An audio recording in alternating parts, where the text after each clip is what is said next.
ನಮಸ್ಕಾರ ಸ್ನೇಹಿತರೆ.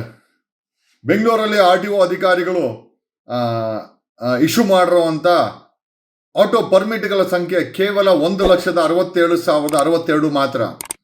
ಹಾಗಿದ್ರೆ ಬೆಂಗಳೂರಲ್ಲಿ ಅಕ್ರಮವಾಗಿ 20 ಲಕ್ಷಕ್ಕೂ ಹೆಚ್ಚು ವಾಹನಗಳು ಆಟೋ ವಾಹನಗಳು ಹೇಗೆ ಓಡಾಡ್ತಾ ಇದೆ, ಇದನ್ನೆಲ್ಲ ನೋಡಿಕೊಂಡು RTO ಮತ್ತು ಟ್ರಾಫಿಕ್ ಇಲಾಖೆ ಹೇಗೆ ಸುಮ್ಮನೆ ಇದೆ?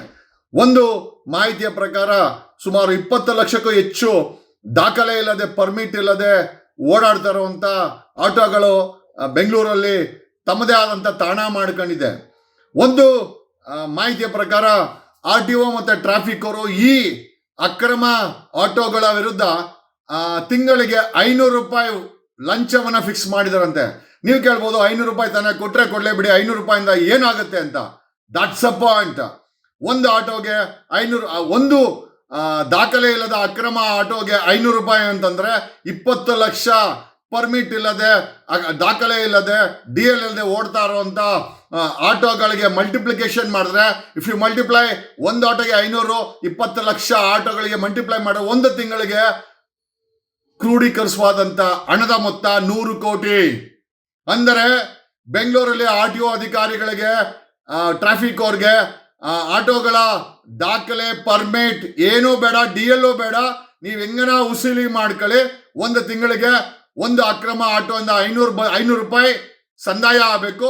ಒಟ್ಟು 20 ಲಕ್ಷ ಆಟೋಗಳಿಂದ ಒಂದು ನೆಟ್ವರ್ಕ್ ಅಲ್ಲಿ ಇದನ್ನ ಕಲೆಕ್ಟ್ ಮಾಡ್ತಾ ಇದ್ದಾರಂತೆ.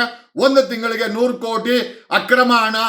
ಭ್ರಷ್ಟ RTO, ಭ್ರಷ್ಟ ಟ್ರಾಫಿಕ್ ಪೊಲೀಸ್ ಇಲಾಖೆ ನೆಟ್ವರ್ಕ್ ಅಲ್ಲಿ, ಮತ್ತೆ ಈ ಅಕ್ರಮ ಆಟೋಗಳದ ತಮ್ಮದೇ ಆದಂತ ಒಂದು ನೆಟ್ವರ್ಕ್ ಅನ್ನ ಇವರೇ ಸ್ಥಾಪನೆ ಮಾಡಿಕೊಂಡು, ಈ ನೆಟ್ವರ್ಕ್ ಸೇಟುಗಳು, ಆಮೇಲೆ ಈ ಅಕ್ರಮ ಆಟೋಗಳಿಗೆ ಫೈನಾನ್ಸ್ ಮಾಡಿ ಓನರ್ಗಳು ಒಂದಷ್ಟು ಉತ್ತರ ಭಾರತದ ಸೇಟುಗಳಂತೆ.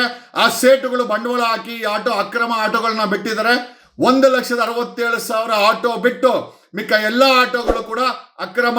ಒಂದು ತಿಂಗಳಿಗೆ 100 ಕೋಟಿ ಲಂಚ ವಸೂಲಿ ಮಾಡುತ್ತಿರುವ ಆರೋಪ ಇದೆ. ಇದು ನಿಜವೇ? ಲೇಟೆಸ್ಟ್ ಹಾಗೂ ಇಂಟ್ರೆಸ್ಟಿಂಗ್ ಸುದ್ದಿಗಳಿಗಾಗಿ ಬಾಸ್ ಟಿವಿ ಕನ್ನಡ ಚಾನೆಲ್ನ ಸಬ್ಸ್ಕ್ರೈಬ್ ಮಾಡಿ. ಹಾಗೆಯೇ ಬೆಲ್ ಐಕಾನ್ ಪ್ರೆಸ್ ಮಾಡಿ. ಇದರ ಜೊತೆಗೆ ಫೇಸ್ಬುಕ್, ಇನ್ಸ್ಟಾಗ್ರಾಮ್, ಎಕ್ಸ್ ನಲ್ಲೂ ಮಿಸ್ ಮಾಡದೆ ಫಾಲೋ ಮಾಡಿ.